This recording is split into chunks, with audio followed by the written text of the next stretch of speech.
President Ruto will allow the American government to access all Kenyan health records if he signs the Model Specimen Sharing Agreement. According to whistleblower Nelson Amenya, your health records, your children's health records, every test, diagnosis, and treatment will be accessible to the American government. They will access the medical data without your consent, without any restrictions on what they can or cannot see, and there will be no anonymization of identities, so your identity will be revealed. And this is unconstitutional because your right to privacy under Article 31 will be violated. The Kenyan Health Act of 2017 will be completely violated, and according to that law, health information is confidential unless you sign a written consent, the court orders disclosure, or there is a serious threat to national health. And the Digital Health Act will be completely violated. The Digital Act protects patients' data, including their privacy, confidentiality, and security. And shockingly, your health data will be managed by American law and not Kenyan law. If they follow American law,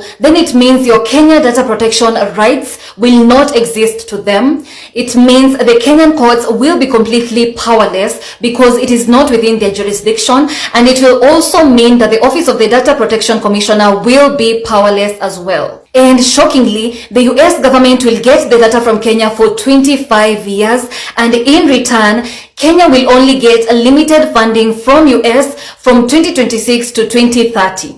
And the US government can share this data with 10 pharmaceutical companies, and they will develop vaccines and drugs for the diseases. And if Kenya fails to comply, the US government will discontinue the funding, and it may also terminate the agreement. So basically, the medical data of over 50 million Kenyans will be handed over to a foreign government and a foreign law without the consent of Kenyans. According to Amenya, the government must disclose this agreement to the public. There should be a parliamentary debate, and the MPs must either approve or reject the agreement, and there should be full renegotiation of the terms of the agreement to make it fair for all parties. Nelson Amenya is the activist who revealed the secret Adani deal. And Koala said the only reason they would need so much data is because they plan on turning Kenyans into lab rats for experimental drugs.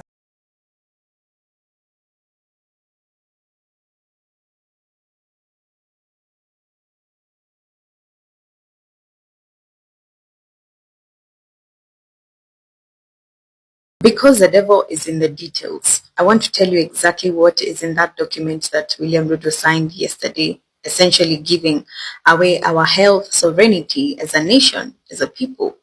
So in that document, it's called the Kenya-US Health Cooperation Framework. In that document, the United States government is going to fund research and programs to tackle infectious diseases like HIV and AIDS, tuberculosis and other infectious diseases for a period of 5 years.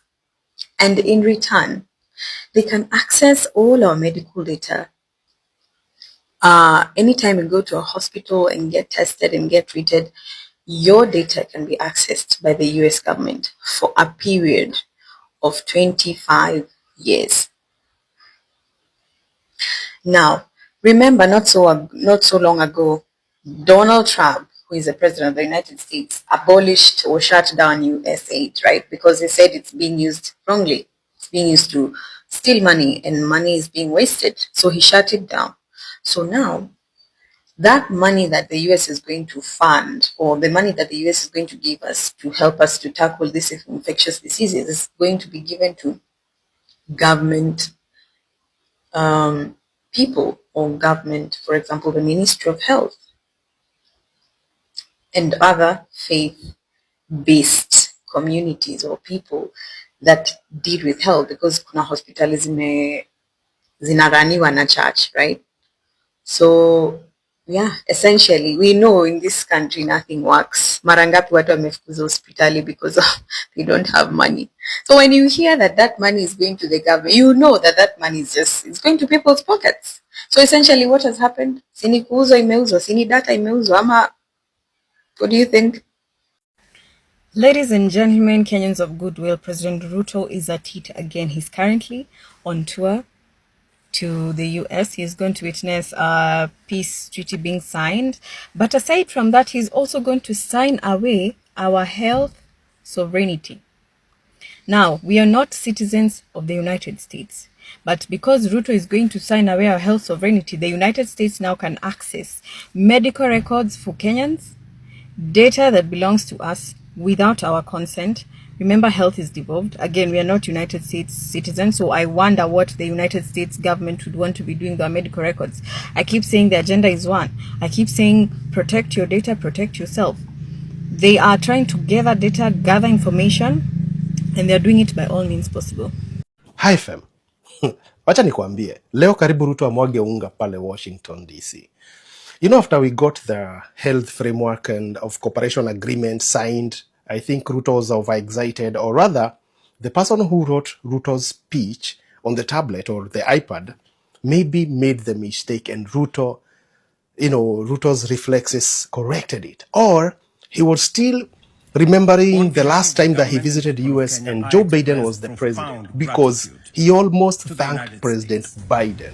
To President Donald Trump and to you, Marco, for the commitment. This could have landed us into great chaos, especially at this time, the way that Donald Trump is very slippery. On behalf of the government and people of Kenya, I express profound gratitude to the United States, to President Donald Trump, and to you, Marco, for the commitment of US dollars 1.6 billion to Kenya over the next 5 years. This gesture of goodwill by President Trump on behalf of... A few months ago, this headline looked like it meant something. But now, in retrospect, when you look at a deal like this, it looks like it was just a threat. A threat that Napier was used as leverage for the completion of such a deal. Which goes back to some points I like to repeat on this account. Like one, the West does not really mind a dictator as long as they are giving them what they want. Two, a president is a liability. All they had to do was strong arm this one guy and he would just sell the health records. Just like that. Or Chamchir, the guy is easy to buy. It's also given me a bit of perspective about global politics. Something that I think I've heard Polytechnics say before, where it's just about interests. And as long as the interest can be acquired, they don't really mind the means. So just because Ruto is a bad guy doesn't mean that the US doesn't like him. Just because he gets called out like this does not mean that they're going to do something about it. As long as he gives them what they want, it's forever. President Trump just gave Kenya $1.6 billion to fund their healthcare system. Yet a few weeks ago, he refused to extend the ACA subsidies for Americans so they could afford theirs. That's not America first. I don't know what is. William Samoei Ruto. Mr. Planless. Whenever you sign anything, make sure you tell Kenyans what you're going to sign. Because sahi kuna ile fununu tumesikia tumeuzwa kwa Illuminati. Tumeuzwa kwa Chief Bernard. Sasa reason is mbona tunasainiwa vitu hatujui? Tumeambiwa ni health data yetu sijui nini data yetu inapatiana for the next 25 years. For what reason? Do you know in the next 25 years we are not sure even Ruto whether atakuwa alive? Ruto atakuwa amekufa. Hata sisi wenyewe hatujui kama tutakuwa. Sisi tumeuza hata wenye wajazaliwa amekufa. Mkumbuke very well, Adani ilikuwa iuzwe for the next 30 years. Manze. So I'm asking William Samoei Ruto. Ile kupatiana data yetu, parliament inafaa irudi iangalie maneno. So hiyo puzi yote ambayo imesainiwa huko US, we are not part of it. In fact, tunapinga sana. Tunaelewana vizuri? Kabisa. Irudi kwa parliament. Parliament ikituuza, we know how to deal with the parliament. Sisi hatujui vile tunadili na Ruto sahi mpaka 2027. Lakini parliament tunajua how to deal with it. Wananchi wewe, si mnajua vile tunafanyanga parliament? Yes.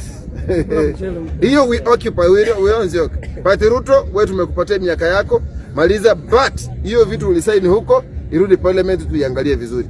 Otherwise sina maneno mengi. Wale ambao wanapigia Fred Okengo Matiang'i kura, please mwagere chikura chi nyingi mano. Thank you. Ole buto. Kenya and America are finally mending their relationship. This comes after America, they were suggesting that Kenyans are traitors because they kept trading with China over America. Well now, President Ruto, he was invited to America and he went, and I'm telling you, I think this was a good idea. Let me explain. You see, Kenya was supposed to be one of the 10 African countries that were banned from applying migration to America. But as soon as President Ruto accepted, the list came out and Kenya was nowhere to be seen. And not just that, as soon as our President Ruto went to America, they made some deals. Well, the first deal they made, it was the US-Kenya Health Framework, where America is going to commit $1.6 billion for Kenya's healthcare over the next 5 years, and that is just amazing. Another deal they made the Debt for Food Security swap, where the International Development Finance Corporation, they agreed to a $1 billion debt for food security. President Trump, he would even go on to praise the Kenyan president and even the Kenyan athletes. He even invited the Kenyan president to the next Olympics, which will be held in America, as his special guest. A lot of people are skeptical about this. They don't know how to feel about this because a while back, America, they were saying that Kenyans, we are going to reevaluate our relationship with you because you keep trading with China. And now they're open arms, giving Kenya money and all of that. There's something suspicious going on. But what do you think about all this? Is America doing this out of the goodness of their hearts, or is there something fishy going on in the backgrounds? Nankulia moto, nankulia moto, nankulia moto, hey, nankulia moto. Nanunisha meno, mgeuka unanumia meno, kwani una maneno, unajona namba za ngeno. Mina mamchoro za kupata do na sokshko boho na pushko boho. Hatogopi ngoringo, leta noma niko on.